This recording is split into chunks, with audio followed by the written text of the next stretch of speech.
3 digit multiplication గురించి ఇప్పుడు తెలుసుకుందాం. ముందుగా ఇక్కడ 3 డిజిట్స్, ఇక్కడ 3 డిజిట్స్ ఉన్నాయి కదా, 3 3 9. అంటే 9 స్క్వేర్ బాక్స్లు మనము తీసుకోవాలి. తీసుకున్న తర్వాత ఇలాగ డయాగ్నల్గా మనం గీత గీయాలి. 1 2 3 4 5 1 4 5 తర్వాత 1 2 3 5తో మల్టిప్లికేషన్ చేయాలి.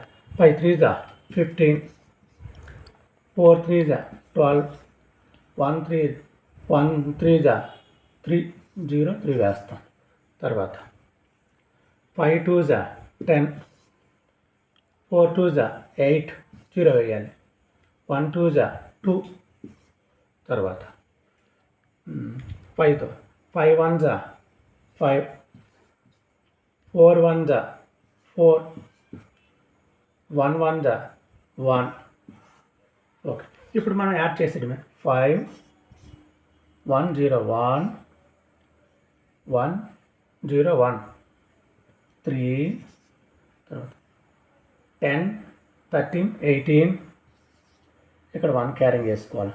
1 2 3 3 4 7 తర్వాత 1 అది 0 1 7 8 3 5 ఆన్సర్.